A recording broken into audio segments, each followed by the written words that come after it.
Hi friends, कैसे आप लोग। उम्मीद करती हूँ कि आप सब स्वस्थ और खुश होंगे।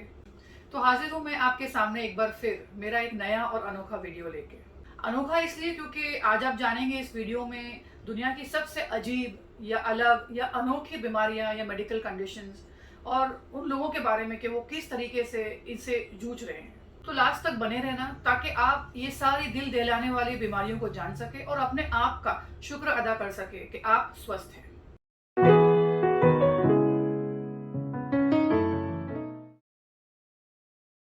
हमारे लिए बालों का शरीर पे होना एकदम ही नॉर्मल है।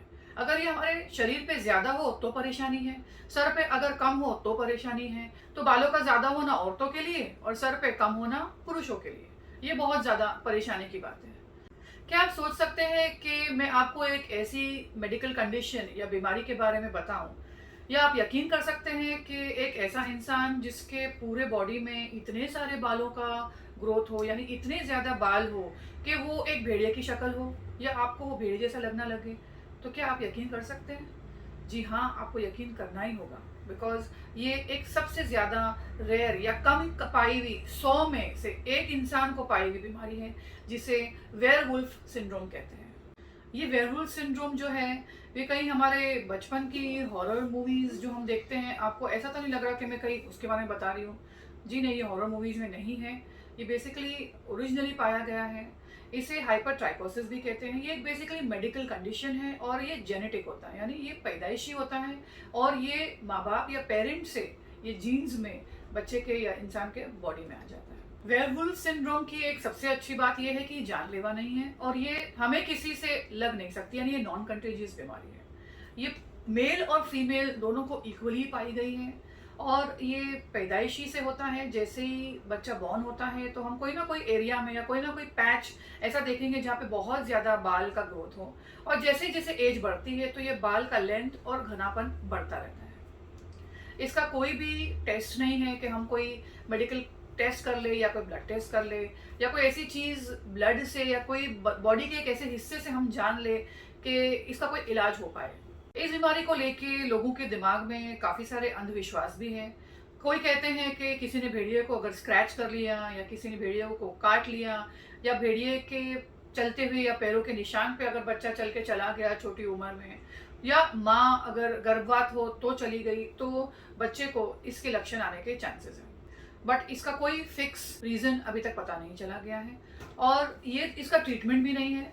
लेकिन जिसको ये तकलीफ है वो इसे मेडिकली मैनेज करते हैं, जैसे कि बालों को ट्रिम कर देना या ब्लीच कर देना या लेज़र से बालों के जड़ों को जला के कोशिश करना कि एटलीस्ट बालों का घनापन कम किया जा सके। इस बीमारी से पीड़ित छोटे बच्चे या बड़े बहुत ज़्यादा मानसिक तनाव से गुजरते हैं क्योंकि सोसाइटी के अंदर एक्सेप्टेंस नहीं होता।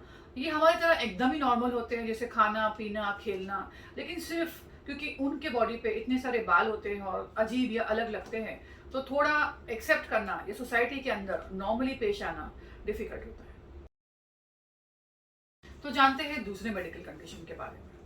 अगर आप सोचिए कि आप कोई क्रिकेट खेल रहे हो या स्पोर्ट खेल रहे हो या कोई ऐसा इंसान आपके यहाँ पे खेल रहा हो और उसे दिमाग पे या सर पे चोट लग जाए और बेहोश होकर गिर जाए और हॉस्पिटल में उसे अचानक से होश आए और वो कोई अलग ही तरीके से बात करने लगे, यानी एक अलग ही एक्सेंट से बोलने लगे, यानी एक नॉर्थ इंडियन साउथ इंडियन बोलने लगे और south Indian north Indian accent में बात करने लगे, उसका लहजा एकदम ही डिफरेंट हो, तो क्या हो सकता है या ये क्या है? जी हाँ, ये भी एक बहुत अजीब और अलग तरीके की बीमारी या मेडिकल कंडीशन है जिसमें एक इंसान को जब भी सर पे चोट लग जाती है या ब्रेन का एक ऐसा हिस्सा जिसे ब्रोकाज एरिया कहते हैं, वो हमारे टेम्पोरल एरिया के ब्रेन में रहता है, ब्लड का सर्कुलेशन कम हो जाए उस एरिया में तो इंसान इस तरीके से बोलने लगता है। इस बीमारी को फॉरेन एक्सेंट सिंड्रोम कहते हैं। सन 1907 में पियर मारे करके एक फ्रेंच साइंटिस्ट था जिन्होंने ये फर्स्ट केस रजिस्टर किया था। ब्रेन के ब्रोकाज एरिया में डैमेज होने से इंसान इस तरीके से बोलने लगता है क्योंकि ये एरिया हमारे स्पीच या हम जो बोलते हैं उसे कमांड देता है। ये बीमारी औरतों में पुरुषों के मुकाबले ज़्यादा पाई गई है और एक अच्छी बात यह है कि ये जानलेवा नहीं है, ये कंटेजियस भी नहीं है, यानी एक आपस से लगती नहीं है, ना ये जेनेटिक है या पैदाइश बीमारी है। इसी तरीके से चोट अगर कोई दूसरे इंसान को भी आ जाए तो ये बीमारी हो सकती है, चाहे वो इंजरी जैसे मैंने कहा या अगर किसी को कोई दूसरा मेडिकल कंडीशन हो ब्रेन का या स्ट्रोक आ जाए तो भी ये बीमारी हो सकती है।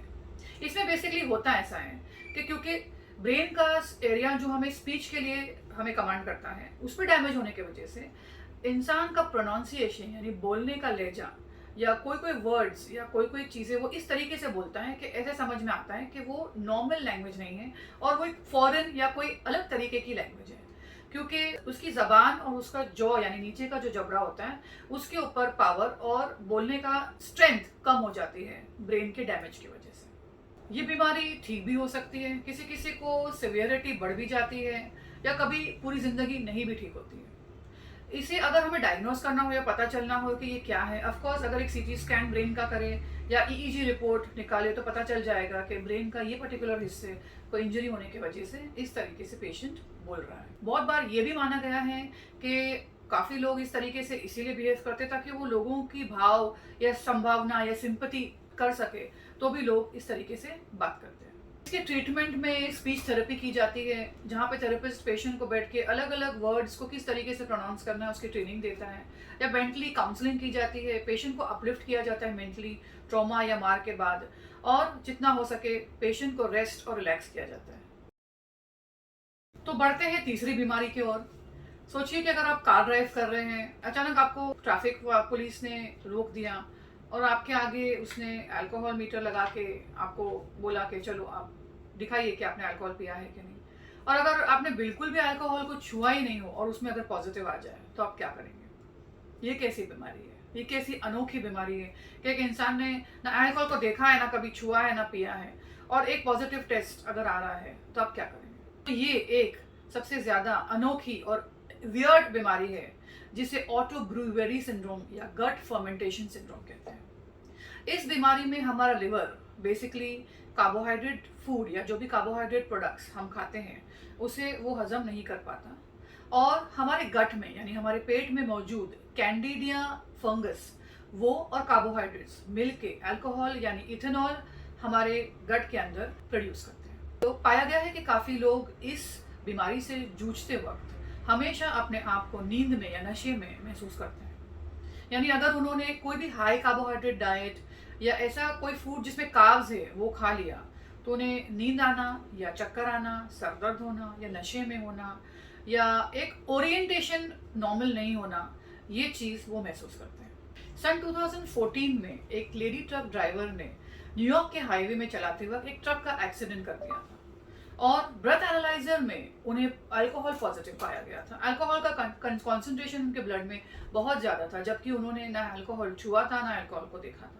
इसके बाद में जब उनके सारे टेस्ट किए गए यानी कि उनके ब्लड एग्जामिनेशन में भी अल्कोहल 14% ज़्यादा पाया गया और उन्हें यह बोला गया कि आपने ज़रूर अल्कोहल पिया है। तब जाके इस पर्टिकुलर बीमारी का इजाद। ये बीमारी जेनेटिक नहीं है, ये बीमारी एक आपस से किसी को लग नहीं सकती यानी नॉन कंटेजियस है। ये बीमारी हमारे लिवर के फेलियर या लिवर को सही से नहीं फंक्शन करने की वजह से होती है, और इसका डायग्नोसिस यानी हम कैसे जानेंगे कि ये एक्चुअली क्यों होती है या कैसे पता चलेगा हमें कि ये किसी को है। या तो हम एंडोस्कोपी करके देख सकते हैं, यानी जो भी हमारे स्टमक के अंदर का कल्चर या जो भी टिश्यू या सिक्रीशंस देख के हम पता कर सकते हैं कि इसके अंदर फंगस अगर निकल के आए या कैंडिडा फंगस निकले तो समझ में आएगा कि ये auto brewery syndrome. Auto brewery syndrome carbs के खाने के कुछ 1 या 1.5 घंटे से जैसे ही अल्कोहल या इथेनॉल हमारे पेट बनने लगता है, पेशेंट को नींद या चक्कर या ये प्रॉब्लम पूरे वर्ल्ड में 100 से कम लोगों को पाई गई है, और इसका कारण काफ़ी देर समय तक या काफ़ी लॉन्ग टर्म तक एंटीबायोटिक्स लेने से भी होता है, जिनको ज़्यादा डायबिटीज़ हो उससे भी होता है, या जिन्हें IBS यानी इरिटेबल बाउल सिंड्रोम की तकलीफ हो तो भी हो सकता है। तो काफ़ी सारे रीजंस है जो एक ट्रायल एंड एरर बेसिस पे चल रहे हैं जो पता करने के लिए कि ये एक्चुअली बीमारी होती क्यों है। मेल और फीमेल का ऐसा कुछ भी रिलेशन नहीं बताया गया है, और एक इम्पॉर्टेंट तरीका डायग्नोज करने का ये भी है कि अगर सोनोग्राफी की गई और अगर लिवर के अंदर फंगस के स्ट्रेन्स पता चल गए और एक सिरोसिस यानी अल्कोहल वाला लिवर नहीं हो तो पता चल जाएगा कि ये एक्चुअली ब्रूवेरी सिंड्रोम है। पाया गया है कि बच्चों से लेकर बड़ों में ये बीमारी पाई गई है, किसी को कम होती है, किसी को सिवियर होती है। इसके ट्रीटमेंट में लॉन्ग टर्म एंटीफंगल मेडिकेशंस दी जाती हैं ताकि जितने भी स्ट्रेन्स कैंडिडा फंगस के वो सारे किल हो जाएं। और पेशेंट को कार्बोहाइड्रेट रिच फूड्स बिल्कुल मना किया जाता है, यानी ब्रेड्स या रोटीज, पेस्ट्रीज, शुगर, ये सारी चीज़ों को बिल्कुल स्टॉप किया जाता है ताकि अगर कार्ब्स पेट में ना जाए तो इथेनॉल या अल्कोहल प्रोड्यूस ना हो। पेशेंट को हाई न्यूट्रिशियस डाइट जैसे सैलेड्स है, फ्रूट्स हैं, ये सारी चीज़ें दी जाती हैं। एक प्रॉपर रेगुलर रेजीम और डाइट फॉलो की करने बोला जाता है। तो फ्रेंड्स, मेरा ये आज का वीडियो अजीब और अलग तरीके के बीमारियों को लेके, आई होप आपको अच्छा और अजीब लगा हो। ऐसी और बीमारियों को लेके आपको क्या जानना है प्लीज़ मुझे नीचे कमेंट करके बताइए। अगर आप नए हो तो प्लीज़ सब्सक्राइब कर दीजिए, शेयर कीजिए और लाइक कीजिए। Mind your body by doctor गुदा।